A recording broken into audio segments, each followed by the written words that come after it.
Hello, my name is Kaylee Schnack, and I'm here with Russell County Schools USD 407 and Bickerdike Elementary to discuss People First language. Were you aware that people with disabilities make up our country's largest minority group? Did you know that 1 in 5 Americans have a disability? Did you know that individuals with disabilities are those who suffer birth defects, paraplegic heroes who struggle to be normal again, and victims who fight to overcome challenges? They are not retarded, autistic, blind, deaf, or have a learning disability or anything else. What is a disability? There's actually no universal concept that defines a disability. It was actually developed by the government as a socio-political construct that was created to identify those individuals entitled to specific services or legal protection. So having a disability was meant to provide support, but it wasn't meant to actually be a way of identifying. People that have disabilities are people first.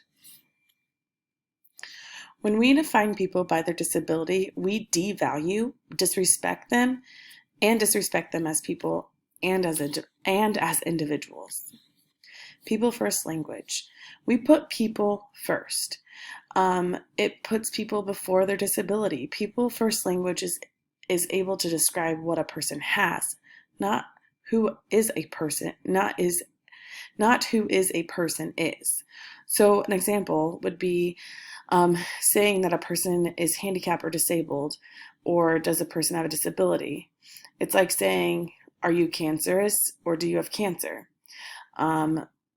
So with people first language, we're making sure that we put the individual person first before that actual disability. When the language you use to describe a diagnosis defines the characteristics, then it reflects prejudice. Also, that does not allow the person to define him or herself. Before I go on, I wanted to take a moment to kind of just discuss people first language and my personal experience.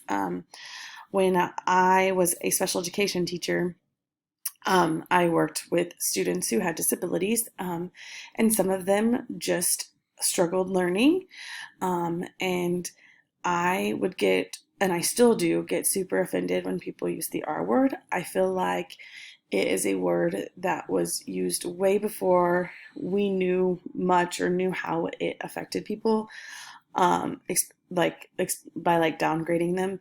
And I feel like people that use it now are either not aware or they just have a limited vocabulary and need to practice exploring words. Anyways, the experience I had was we were at Fort Hays State University eating in their cafeteria, and a group of college students were like discussing and having a topic and stuff, and then I heard the R word. And I don't know why, but it's whenever I hear that word, I just freeze, because I need to make sure I can check my environment before I freak out. And I've actually talked to my husband about this before, and he said, it's okay, babe, I've got this. The reason we've talked about this before is because it just irritates me that people use the R word and it just kind of slips out like it's the norm, when we need to change as a society and make that word not acceptable. In my books, it's almost like using a curse word. And so my husband turned towards that table and said, "You're offending my wife, and here's why. You need to find another word, a better word to use in your vocabulary." And when they turned and looked at me, I just kind of smiled and I said, "I appreciate you coming up with a different word." And they are very receptive. I know there's people in the country or in the world that don't agree, or that have that mindset of, I'm going to call it what I see and how I see it. But that was just one of the prime examples I could think of personally. Anyways, continuing on with our presentation, what can we do at USD 407 to put people first? So communicating with and about people with disabilities, I found this chart in our resources, and it's tips to support. I really liked it because it gives you the tip, and then it tells you what to use and what not to use. So one of the things it said was, if you have a person with a disability, they're not disabled or handicapped. oftentimes we use the R word because it was quick, and we knew what it meant. In this instance, we always say handicapped. There's handicap parking. Well, it's not really, it's labeled handicap, but it's not really handicap. You need to put person with disability. Or midget. I don't know how many times I've heard midget before, and it's actually not a midget. It's a person of a short stature. Um, so the list goes on and on and on. And I know that we use some of these words like insane, crazy, psycho, maniac, nuts. But describing people that way, that's really dehumanizing, and it's not acceptable. We need to be talking about a person that has a mental or emotional health impairment. Um, and I think there is that big culture shift as far as being acceptive of mental health. We've seen more and more research that says that more and more people have mental health, or that it is an issue. So those are just some things to keep in mind. Oh, sorry, this next slide just kind of goes in a little further into it so you can actually see it. I didn't know how well it would turn on the presentation. But again, you can see a person who uses the device to speak. That's what we should be saying instead of can't talk or mute.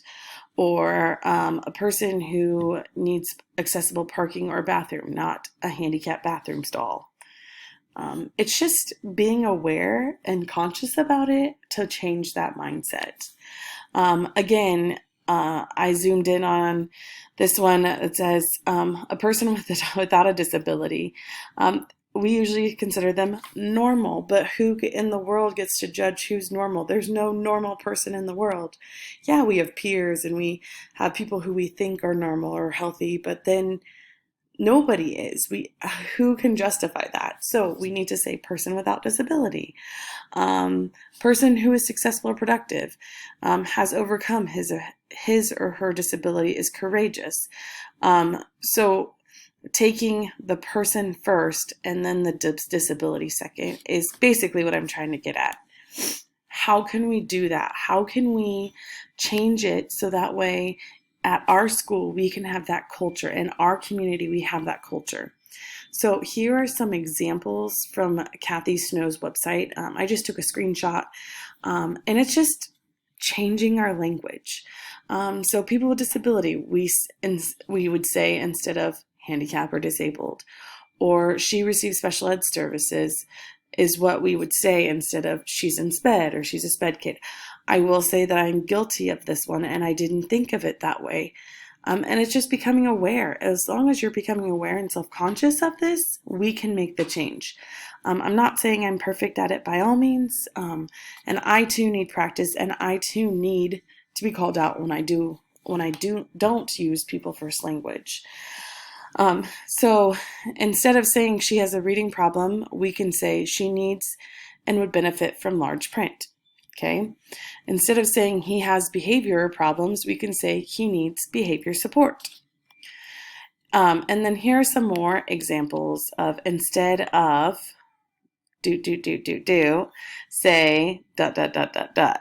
I just think, again, you just have to reiterate how important it is to change that mindset, of that fixed mindset, to a growth mindset, and be accepting of taking the person, then the disability, because the disability should not define that person.